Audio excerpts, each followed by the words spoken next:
It is time for the faction I struggle with the most in a faction wars.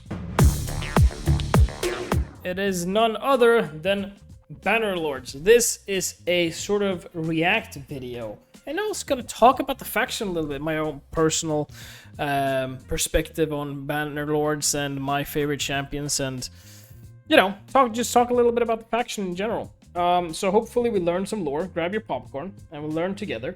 And then I'll react and pause in between, and then we'll talk about Bannerlords faction, shall we?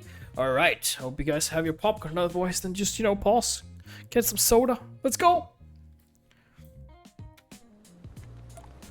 Also, I feel like this is very important. Checking the date of how long ago this was. Okay, 5 years. I don't know if they're like highlighting specific champions and stuff. I don't know. Here we go. We, the Bannerlords, adhere to an ancient and proud tradition of chivalry. I love the accent, by the way. Our ancestors had come to Kaorok many centuries ago. Warriors all, they fought and bled to free this beautiful land from the unholy creatures who laid claim to it. By their will and the strength of their swords, mighty cities were forged. I love the music. Fate was kind to them, for a time. Alliances were made, trade flourished, and even the most insignificant lordling lived in luxury that almost rivaled the high elves of Aravia. This gives me sort of King's Landing vibes. I don't know why. It's very like sort of humanesque. I don't know if that's a word. Sort of like medieval times when it just with humans, I guess. But such indulgence can make men weak, complacent. When war, true war, came to their fiefdoms, they were not prepared. Oh, demon spawn? Ogrins, even the bestial skinwalkers, all banded together into a horde unlike anything Teleria had seen for generations. Oh. Okay, this is something I didn't know. I'll give an example. Alliance versus World of Warcraft, right? You know the bad guys and you know the sort of orcs, tauren, undead, blood elves, all that sort of stuff. Here, specifically, let me just backtrack a little bit. Orcs, ogrins, and skinwalkers are, band together into a horde. Yeah, so basically they're sort of like friends with each other. Whereas Bannerlords maybe is, I don't know, friends with Knights Revenant? I don't know. Together into a horde unlike anything Teleria had seen for generations. Surged forth from the darkest, most wretched swamps and caverns. They burned and they killed and they pillaged their way across our realms, making no distinction between lord and peasant. Our city-states were fragmented and unable to offer resistance. It seemed like no one could stop the rising tide of evil.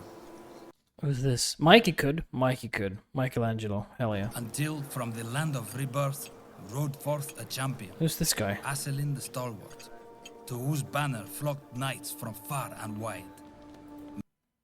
Aselin the Stalwart. Okay, we need to look him up if he's, in the Bannerlords. Is he the faction unity guy? I don't know. Men and women willing to forsake their greed and their grudges to fight a common foe. Together, they faced the savage horde. Together, they broke its spine in the battle of the Crimson Plains. And together, they knelt before Aselin, swearing fealty and crowning him king. Oh, first shit! Among the noble and the brave. A shining exemplar of virtue, following Aselin's footsteps. That is what our kings and queens had ever striven to be. What we must strive to be. Now, his descendants rule us from their seat of power in the Kaorok Castle. Kaorok Castle. That is the first level of campaign, right? We are their Bannerlords. We protect the realm and the crown in their name. I have goosebumps. And when the king calls to arms, we rise to war as the knights of old did before us. Oh, shit, dude. Holy crap. Hold on, wait a second. Aselin? Need to go back here. And wide. Aselin the Stalwart. Okay, let's get into game here. And specifically look at the Bannerlords. Let's talk about them a little bit. I'm looking at Aselin. Is Aselin here? Do we have an Aselin? Aselin. Stalwart. I think there is no Stalwart. He's not even in here? Oh, here he is. Oh shit, dude, he looks way cooler in the in that video. Okay. Okay. Whoa. So he's the guy, huh? So yeah. Okay. Yeah, he is the Unity guy. Let's have. We need to look at his kit, right? And oh man. Okay. I love the design. I feel like the hammer is a little bit small and kind of, I don't know. Like you could bash some nails, but what else? Maybe some works. Maybe, I don't know. I don't know. The weapon is not really that impressive. The shield is kind of nice. The banner here is really nice, and it also represents that him as the Unity. I'm assuming he has really shitty stats. Faction Wars 4.2, and then yeah.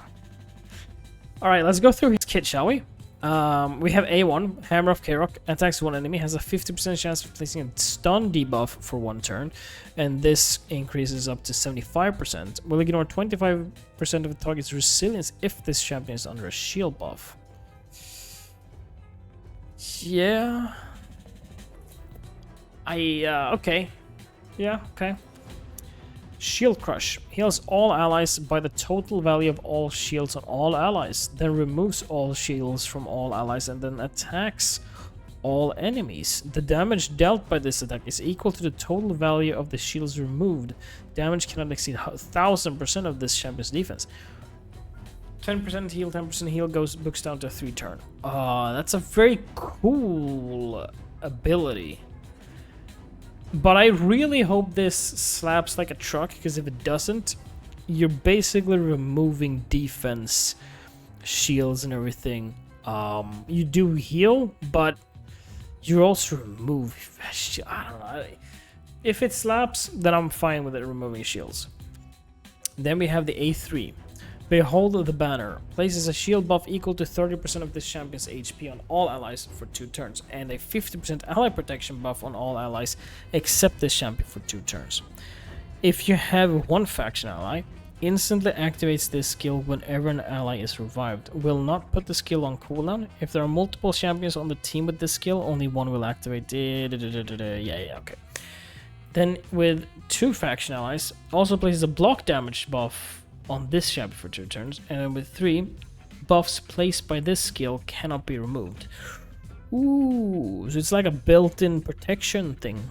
Okay, that's kind of cool. What about the passive? Knights of Night. Knight of Knights. Allies under shield buffs receives 10% less damage. If there are multiple champions on the team with this skill... Okay. 1 Bannerlord. Allies under shield buffs are immune to stun, freeze, sleep, provoke. Whoa! Dude, that's not bad. Holy goddamn. 2 faction allies. Allies under ally protection buffs have a 20% chance to counterattack when hit. Ooh. 3 faction allies. The value of all ally shield buffs is increased by 100%. Except shield buffs granted by artifact sets. That's kind of cool, because it is a nice combination with this. Honestly, I assume this guy is very old. I mean, like 5 years, because he's in here, right? Or maybe. So the kit reads really cool. I don't know.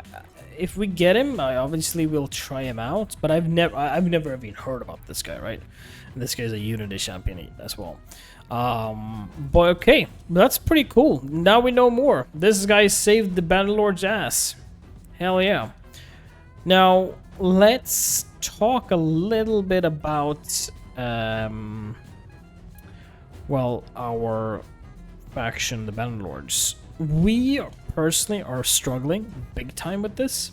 I believe in Faction Wars. Let's have a quick look at the Faction Wars.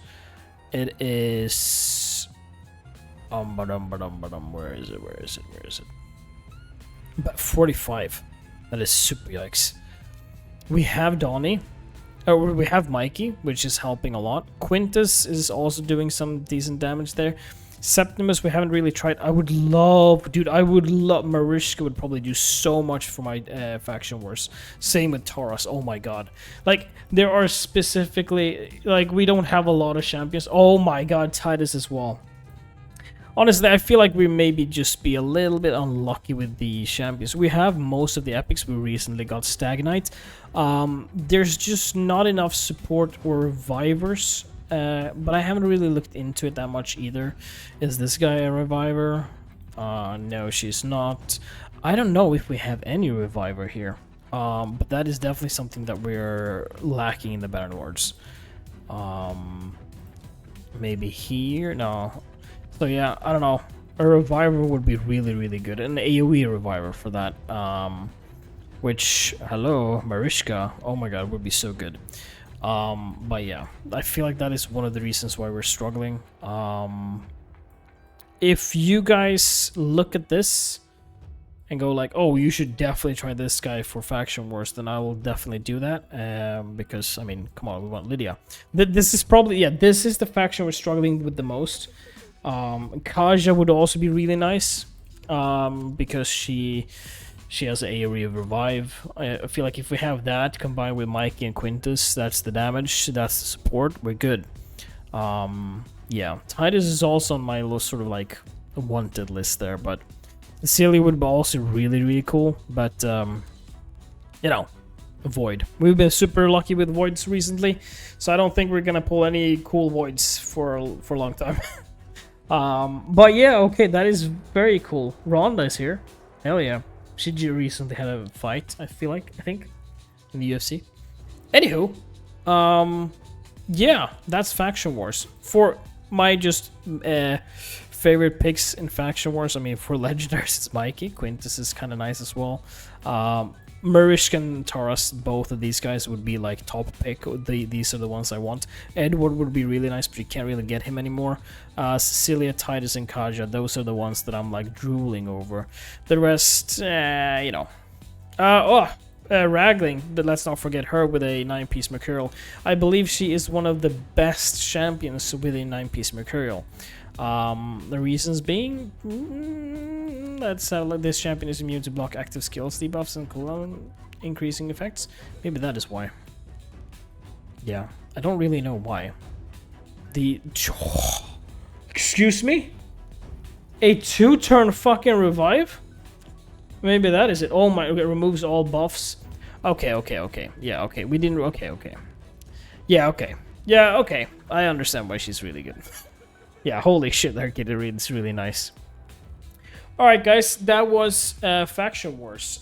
We learned who the freaking King of Kings was, which is no surprise that it's the Unity Champion, but I didn't even know Bannerlords had a Unity Champion. Probably all factions have a Unity Champions, but now we've come to learn about, what the hell is his name? Aiselin, the Stalwart.